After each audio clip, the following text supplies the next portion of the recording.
Hello बच्चों, आप सभी का हिसाब मैथमेटिक्स में स्वागत है। बच्चों, आज हम क्लास 10 का एक्सरसाइज 4.1 का क्वेश्चन नंबर 2 को डिस्कस करेंगे। क्वेश्चन नंबर 2 है represent the following situations in the form of quadratic equation. निम्न स्थितियों को द्विघात समीकरणों के रूप में निरूपित कीजिए। यहाँ पे हमारे कुछ पार्ट दिए हुए हैं। यहाँ पे 4 पार्ट इसके हैं, जिसमें हमें क्या करना है, उनको क्वाड्रेटिक इक्वेशन के फॉर्म में रिप्रेजेंट करना है, उनको हमें द्विघात समीकरण के रूप में दिखाना है।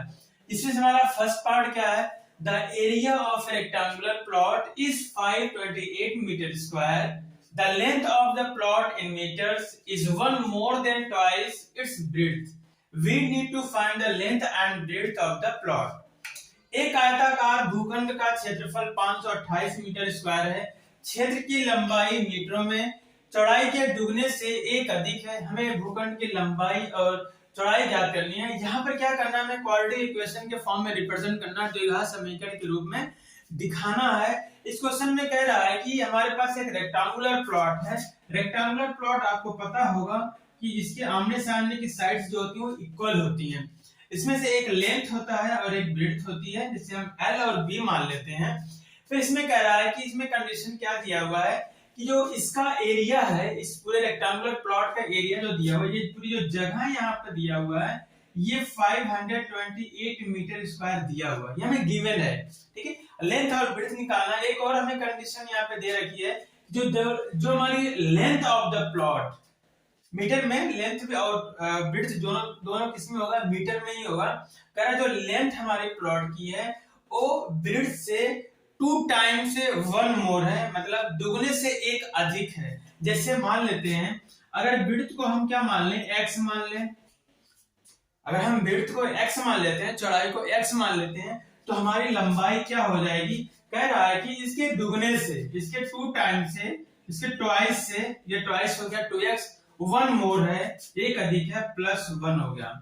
मींस अगर चौड़ाई आपकी x है, इस रेक्टेंगुलर प्लॉट की आयताकार जो भूखंड है, जो ये क्षेत्र है, अगर इसकी चौड़ाई x है तो उसकी लंबाई क्या हो जाएगी, 2x + 1 हो जाएगी। बस इसी का यूज करके हमें पता है कि किसी भी रेक्टेंगुलर प्लॉट या किसी आयताकार भूखंड का अगर हमें क्षेत्रफल निकालना है, एरिया निकालना है, तो फार्मूला होता है लेंथ इंटू ब्रेड्थ होती है, ये हमारा फार्मूला होता है। तो यहाँ पे जो गिवन है उसको हम लिख लेते हैं, या फिर पहले क्या करते हैं, लेट कर लेते हैं। Let breadth of the rectangular plot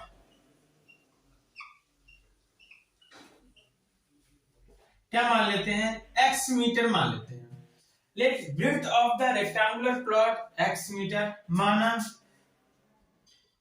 आयताकार भूखंड या क्षेत्रखंड की चौड़ाई क्या है, x मीटर मान लेते हैं।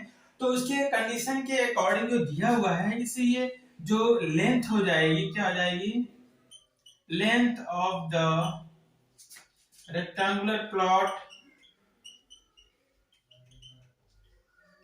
लेंथ क्या हो जाएगा, इसके 2 टाइम्स से 1 मोर देन है, दुगने से एक अधिक है, 2x + 1 हो जाएगी। यहाँ पे कहेंगे जो आयताकार भूखंड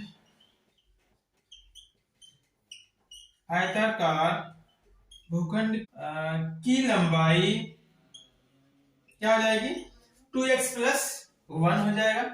अब क्या है, क्योंकि यहाँ पे हमें इसका क्षेत्रफल दिया हुआ है, यहाँ पे गिवन क्या है, यहाँ पे लिख देते हैं। तो यहाँ पे हमें गिवन क्या है, हमें area of the rectangular plot दिया हुआ है, या फिर कह सकते हैं एरिया ऑफ द प्लॉट कितना दिया है, 528 मीटर का स्क्वायर। मींस भूखंड का क्षेत्रफल दिया हुआ है, कितना दिया हुआ है, 528 मीटर स्क्वायर दिया हुआ है। और इसका फार्मूला भी होता है, एरिया ऑफ द प्लॉट क्या हो जाएगा, और area of the rectangular plot मतलब आयताकार भूखंड का क्षेत्रफल फार्मूला क्या होता है, लेंथ इनटू ब्रेड्थ होता है, ठीक है ना, लेंथ इनटू ब्रेड्थ होता है।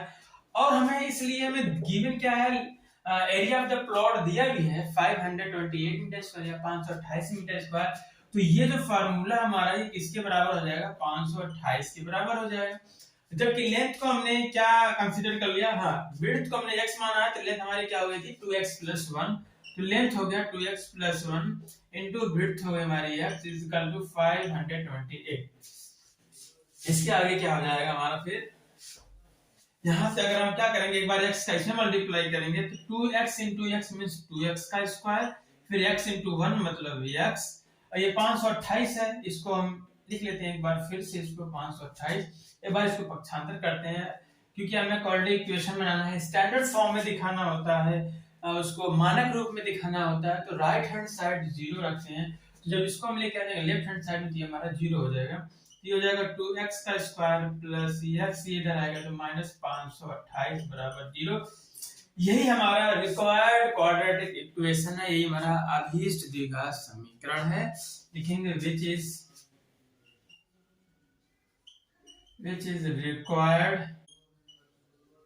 which is required quadratic equation,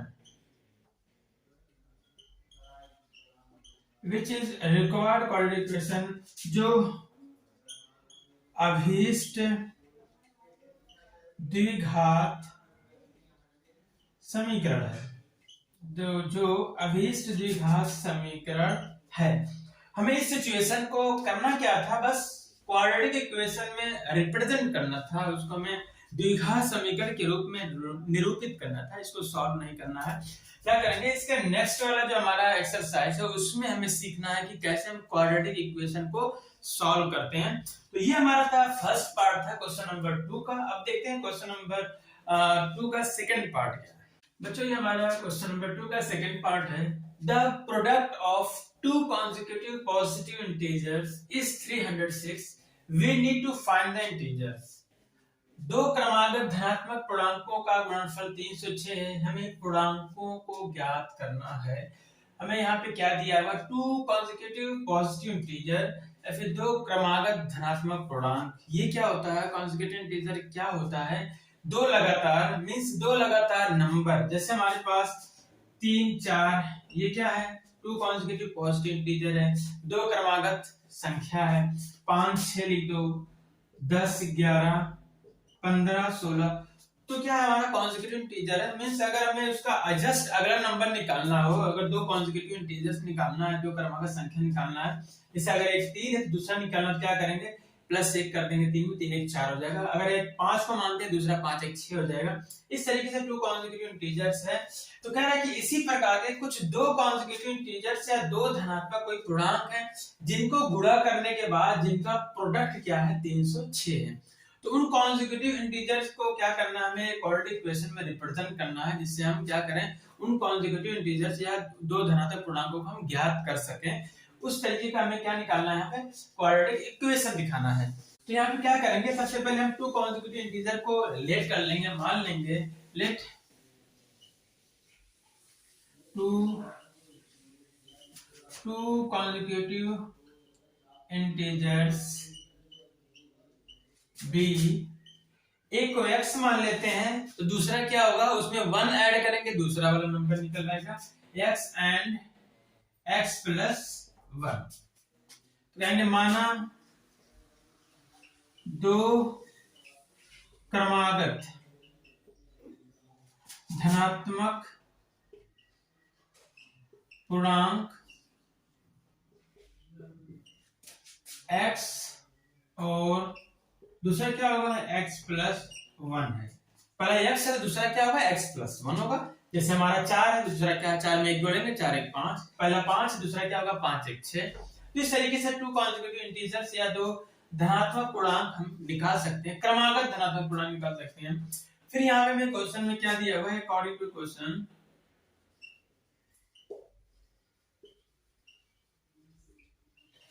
प्रश्नानुसार, means प्रश्न में जो दिया है उसके अनुसार क्या रहा है, इन दोनों का जो गुणनफल है, जो प्रोडक्ट है कितना 306, दो नंबर गुणा करना है। जैसे मान लेते हमने एक माना था कि दो क्रमागत संख्या या पूर्णांक क्या है 4 5 है, 2 कॉन्सेक्यूटिव पॉजिटिव इंटीजर मान लेते हैं, 4 और 5 है, 4 और 5 है, तो इनका गुणनफल अगर देखेंगे तो 4 into 5 आएगा, कितना आएगा यहाँ पे 20 आया है। इसी तरीके से 2 कॉन्सेक्यूटिव इंटीजर्स हैं, दो पॉजिटिव धनात्मक, दो धनात्मक पूर्णांक है क्रमागत, क्या करेंगे 306 आता है उनका गुणनफल, तो क्या करेंगे इनको गुणा कर देंगे, एक हमारा x है तो दूसरा क्या है x plus 1 है, इनका मल्टीप्लाई करें, इनका प्रोडक्ट किसके बराबर आ रहा है 306 के बराबर आ रहा है, ये हमें क्वेश्चन में बता रहा है। अब क्या करेंगे इनका मल्टीप्लाई करेंगे, x का x में करेंगे तो हो जाएगा x का स्क्वायर, फिर x का 1 में करेंगे तो होगा x इज इक्वल टू 306, इसको पक्षांतर करेंगे, ट्रांसफर करेंगे, आ जाएगा x स्क्वायर प्लस x, यहाँ सीधा आएगा तो आएगा माइनस 306 इज इक्वल टू 0। यही हमारा रिक्वायर्ड क्वाड्रेटिक इक्वेशन होगा जिससे हम ये दो कॉन्सेक्यूटिव इंटीजर्स को फाइंड कर सकते हैं। तो which is required quadratic equation, which is required quadratic equation जो अभीष्ट द्विघात समीकरण है, जो अभीष्ट द्विघात समीकरण है, ठीक है, ये समीकरण निकल गया, इसको हम सॉल्व करके क्या कर सकते हैं, दो क्रमागत धनात्मक पूर्णांक को निकाल सकते हैं, टू कॉन्सेक्यूटिव पॉजिटिव इंटीजर्स को क्या कर सकते हैं हम फाइंड कर सकते हैं इसको सॉल्व करके। तो ये हमारा क्वेश्चन नंबर 2 का सेकंड पार्ट था, अब इसका थर्ड पार्ट को कर लेते हैं। अच्छा, ये हमारा क्वेश्चन नंबर 2 का थर्ड पार्ट है, Rohan's mother is 26 years older than him. The product of their age in years 3 years from now will be 360. We would like to find Rohan's present age. कह रहा रोहन की माँ उससे 26 वर्ष बड़ी है, उनकी आयु वर्षों में का गुणनफल अब से 3 वर्ष पश्चात 360 हो जाएगी। हमें रोहन की वर्तमान आयु ज्ञात करनी है, हमें ऐसा क्वाड्रेटिक इक्वेशन फाइंड करना है जिसको सॉल्व करने के बाद रोहन की एज हमें पता चल जाए, हमें ऐसा, ठीक है, क्वाड्रेटिक इक्वेशन फाइंड करना है कि रोहन की जो एज है वो मालूम हो जाए। तो इसके लिए हमें इंफॉर्मेशन क्या दिया हुआ है कि पहले तो ये दिया हुआ है कि रोहन की माँ की जो एज है रोहन की एज से 26 वर्ष ज्यादा है, वो 26 वर्ष मोर है, मोर देन 26 इयर्स है। तो क्या करेंगे हम रोहन की एज को मान लेते हैं प्रेजेंट एज, और फिर रोहन की मदर की एज क्या हो जाएगी उसमें प्लस 26 ऐड कर देंगे। तो यहाँ पे कर लेते हैं पहले, let present age of Rohan is equal to x years, ठीक है, माना रोहन की वर्तमान आयु क्या मान लिया हमने x वर्ष, ठीक है, तो उसकी मदर की एज क्या हो जाएगी, x में क्या करेंगे 26 ऐड कर देंगे, क्योंकि यहाँ पे कह रहा है कि Rohan's mother is 26 years older than him। तो present age of Rohan's mother क्या हो जाएगा, क्योंकि रोहन की एज x वर्ष है, x इयर्स है, तो 26 ज्यादा ये है तो 26 को ऐड कर देंगे, ये हो जाएगी age of mother's, his mother's. अब क्या करेंगे, अब कह रहा है कि 3 साल बाद, 3 वर्ष पश्चात, आफ्टर 3 इयर्स, इनकी एज का जो गुणनफल है, जो मल्टीप्लिकेशन है, जो प्रोडक्ट है, कितना है 360 है। तो पहले क्या करते हैं 3 साल बाद देख लेते हैं इनकी एज क्या होगी, 3 साल बाद एज क्या होगी, उनमें 3 साल जुड़ जाएगा। किसी की एज अगर इस समय 20 इयर्स है तो 3 साल बाद या आफ्टर 3 इयर्स इसकी एज कितनी हो जाएगी, इसी में ऐड कर लेंगे 3, 20 + 3 यही हो जाएगा। तो इस तरीके से आफ्टर 3 इयर्स मीन्स 3 साल पश्चात या 3 वर्ष पश्चात हमें ये देखना है, 3 वर्ष पश्चात। तो इनकी एज को एक बार लिख लेते हैं, एज ऑफ रोहन या फिर रोहन से एज लिख सकते हैं, एज ऑफ रोहन क्या हो जाएगा, x में 3 ऐड कर देंगे, ये 3 साल के बाद की एज हो जाएगी, x प्लस 3 ईयर्स हो गया, ठीक है। फिर मतलब रोहन की आयु हो जाएगी, फिर as of Rohan's mother,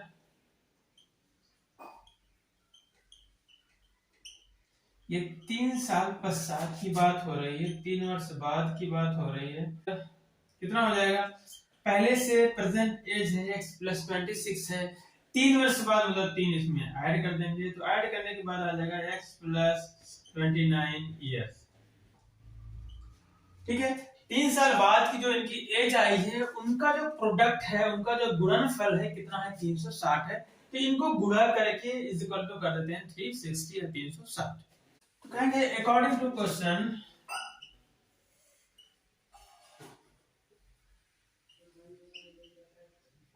according to question या प्रश्नानुसार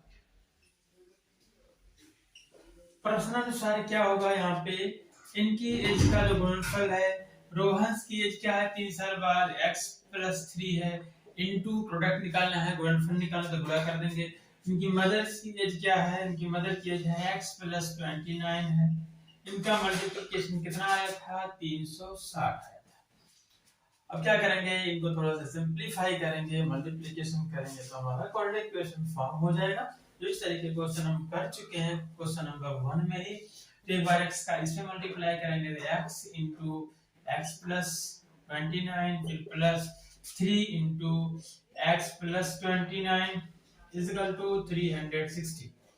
अब क्या करेंगे, यहाँ पे x का x में गुणा करेंगे तो आएगा x का स्क्वायर, फिर 29 का x में होगा तो 29x हो गया, प्लस 3 का x में करेंगे तो 3x, प्लस 3 का 29 में गुणा कर लेते हैं, 3 9 27, 3 दूनी 6 तो 8 बराबर आ गया 360।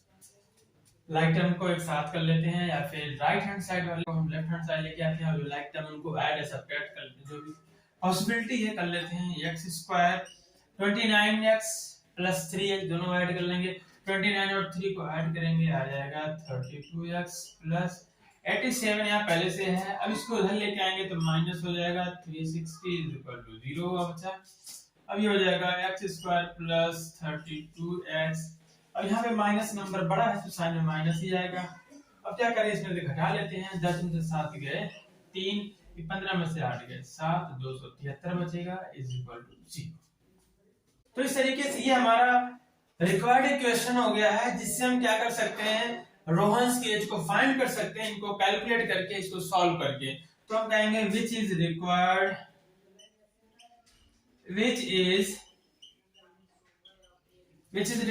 quadratic equation, जो हमें चाहिए था, which is required quadratic equation, जो अभीष्ट द्विघात समीकरण है, जो अभीष्ट द्विघात समीकरण है। तो ये हमारा क्वेश्चन नंबर 2 का जो थर्ड पार्ट ये हो जाता है, कंप्लीट हो गया है। अब देखते हैं इसका फोर्थ पार्ट में क्या है। तो बच्चों ये हमारा जो क्वेश्चन नंबर 2 का लास्ट पार्ट है, और ये हमारा एक्सरसाइज 4.1 का भी लास्ट क्वेश्चन है। तो इसमें क्या है, एक train travels a distance of 480 kilometre at a uniform speed if the speed had been 8 km per hour less, then it would have taken 3 hours more to cover the same distance. We need to find the speed of the train. कह रहा है कि एक रेलगाड़ी 480 kilometre की दूरी समान चाल से तय करती है।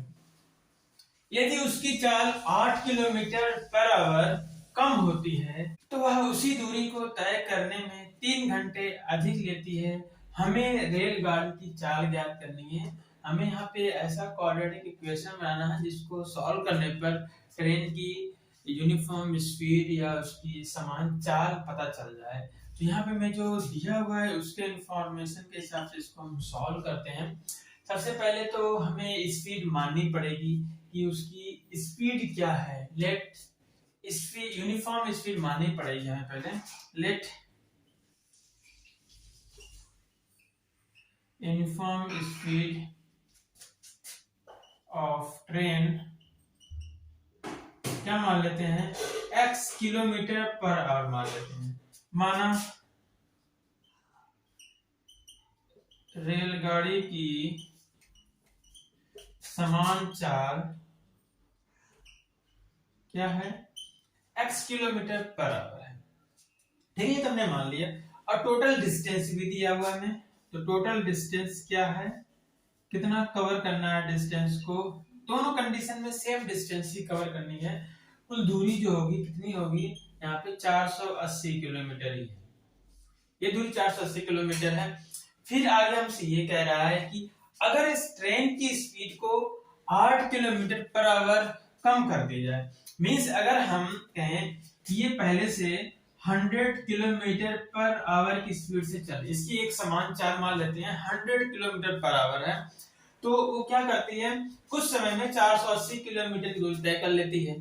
फिर अब ये कहा जा रहा है कि अगर इसमें क्या करें, 8 किलोमीटर पर आवर इसकी स्पीड क्या कर दें, लेस कर दें, कम कर दें, घटा दें, कितना हो जाएगा, ये बचेगा 92 किलोमीटर पर आवर। अब इस स्पीड से अगर चल रही है ट्रेन, तो कहते हैं ये जो दूरी तय करती है, जो टोटल डिस्टेंस जो कवर करती है 480 किलोमीटर की, तो 3 घंटे ज्यादा समय ले लेती है। मतलब इसमें ज्यादा समय लेगी, इसमें कम समय लेगी। क्या करेंगे, इस कंडीशन में टाइम को निकाल लेंगे, इस कंडीशन में टाइम को निकाल लेंगे। तो क्या करेंगे, इसमें ज्यादा समय ले रहा है, इसमें कम समय ले रहा है, तो इसमें से क्या करेंगे, सबट्रैक्ट करते हैं, घटा देंगे, वो कितना आएगा, वो 3 के बराबर आएगा। तो इस तरीके से करते हैं हम। तो यहाँ पर अगर हमें निकालना, हमें पता है कि हमारे पास फार्मूला होता है चाल बराबर दूरी बटे समय, या स्पीड बराबर होता है डिस्टेंस अपॉन टाइम होता है। तो अगर हमें क्या निकालना है, यहाँ पे टाइम निकालना है, तो हमारे पास टाइम क्या हो जाएगा, formula time is equal to होगा distance divided by speed, means समय बराबर दूरी बटे चाल हो जाएगा। तो यहाँ पे अगर हम वैल्यू निकालना चाहेंगे, तो टाइम हमारा क्या हो जाएगा, ये इज इक्वल टू डिस्टेंस हमारी टोटल क्या है, 480 किलोमीटर है। फिर इस टाइम पर जब इसकी speed x kilometre per hour है, तो यहाँ पे टाइम क्या हो जाएगा, 480 बटे x आवर, इतने घंटे हो जाएंगे। अगर ये x किलोमीटर पर आवर की स्पीड से चलेगा, तो इतना समय लगेगा 480 किलोमीटर दूरी तय करने में। अब देख लेते हैं, जब 8 किलोमीटर पर आवर की स्पीड घट जाती है, तो टाइम क्या आता है, यहाँ पे decrease speed of the train.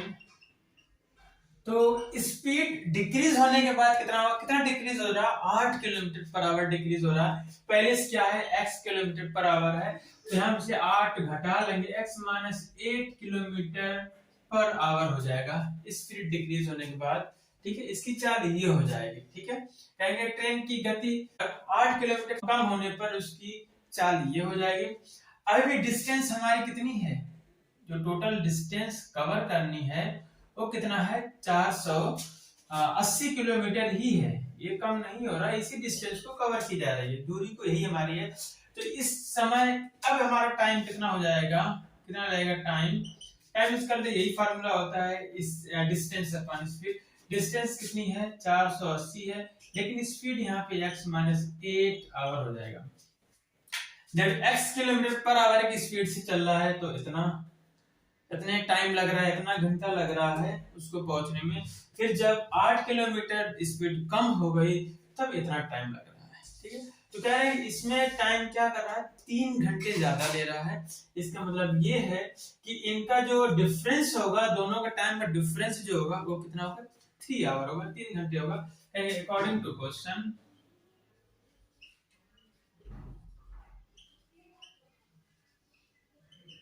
प्रश्नानुसार क्या हो जाएगा हमारा, किसमें ज्यादा टाइम ले रहा है, इसमें, तो इसमें से घटाएंगे 480 बटे x माइनस 8, माइनस कर लेंगे, इसमें कम टाइम ले रहा है, 480 बटे x, कितना टाइम ले रहा है ज्यादा, 3 घंटे ज्यादा ले रहा है, तो इनका डिफरेंस 3 आवर आएगा। अब इनको थोड़ा सिंपलीफाई करते थे, हमें मिल जाएगा क्वाड्रेटिक इक्वेशन। यहाँ से देख रहे हैं 480 दोनों में कॉमन है, 480 कॉमन ले लेते हैं, यहाँ ब्रैकेट में बचेगा 1/x माइनस 8 माइनस, यहाँ बचेगा 1/x, ये इक्वल टू ये हो जाएगा। ठीक है, अब इसे यहीं पे क्या करते हैं, 3 से पूरे दोनों तरफ, दोनों पक्षों में, दोनों साइड में 3 से डिवाइड कर देते हैं और फिर इनके अंदर भी सॉल्व कर लेते हैं। जब 3 से डिवाइड करेंगे तो ये कितना हो जाएगा, 3 का 3 3 6 18 160 बचेगा। फिर इसके अंदर सॉल्व करते हैं, हमने इस पूरे इक्वेशन में 3 से डिवाइड करेंगे तो यहाँ पर डिवाइड कर दिया हमने। अभी क्या होगा, x और x माइनस 8 क्या होगा, एलसीएम हो जाएगा x into x। क्या करते हैं, x से मल्टीप्लाई करेंगे, x आएगा, बीच में माइनस का साइन है, माइनस हो गया, फिर x माइनस 8 यहाँ मल्टीप्लाई होगा तो हो जाएगा x minus 8 is equal to, हमने क्या किया था, लेफ्ट हैंड साइड में 3 से डिवाइड कर दिया था तो हमारा ये 160 आ गया था। अब राइट हैंड साइड में भी 3 से डिवाइड करेंगे तो कितना आ जाएगा, 3 3 का नाम 3 1 आ जाएगा। अब इसके बाद क्या कर सकते हैं हम, 160 इंटू ब्रैकेट में ये क्या करते हैं, ब्रैकेट ओपन कर लेते हैं, यहाँ बचेगा x, फिर ये minus into plus minus x, फिर यहाँ माइनस है, यहाँ माइनस है, प्लस हो जाएगा प्लस 8, और फिर ये टर्म को क्या करते हैं हम, तिरिया गुणा करके राइट हैंड साइड में मल्टीप्लाई करते हैं 1 में, ये आ जाएगा 1 into x minus 8 into x, ये आ जाएगा हमारा। अब यहाँ देख रहे हैं x से x क्या आ जाएगा, कैंसिल हो जाएगा, यहाँ पे सिर्फ 8 बचेगा, तो 160 गुणे 8 बराबर, यहाँ x के x से गुणा होगा तो होगा x स्क्वायर, फिर 8 इंटू एक्स माइनस 8x 1 से गुणा होगा तो वही आ जाएगा। अब यहाँ करेंगे 8 से 160 में गुणा करेंगे, 16 का 8 में करेंगे, 16 8 128, 1 0 हो गया, 1280 आ गया, फिर बराबर ये हमारा आएगा x स्क्वायर माइनस 8x, इनको हम इधर लेके जाएंगे तो हमारा ये 0 आ जाएगा, ये हमारा, तो ये क्या होगा 0 equal to x square minus 8x, ये हमारा प्लस इधर आएगा तो माइनस हो जाएगा 1280। तो हम क्या कर सकते हैं, लेफ्ट हैंड साइड को राइट में लिख सकते हैं, राइट हैंड साइड को लेफ्ट में लिख सकते हैं, इनको एक दूसरे से एक्सचेंज कर सकते हैं, तो ये हमारा हो जाएगा, इसलिए x square minus 8x minus 1280 equal to 0। यही हमारा रिक्वायर्ड क्वाड्रेटिक इक्वेशन होगा, जिसको सॉल्व करके हम क्या कर सकते हैं, ट्रेन की जो स्पीड है निकाल सकते हैं। अब क्योंकि x की वैल्यू आएगी तो x की वैल्यू, x हमने क्या मान रखा है, x हमने मान रखा है कि ये जो है ट्रेन की स्पीड है, तो यहाँ पे कहेंगे विच इज रिक्वायर्ड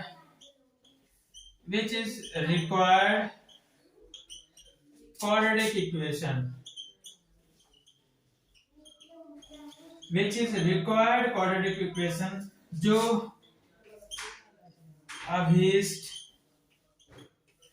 द्विघात समीकरण है, जिससे हम क्या कर सकते हैं, ट्रेन की स्पीड निकाल सकते हैं सॉल्व करके। तो इस तरह से हमारा ये एक्सरसाइज 4.1 यहीं पर कंप्लीट होता है। तो बच्चों हमारा आज यहीं तक, have a nice day, take care.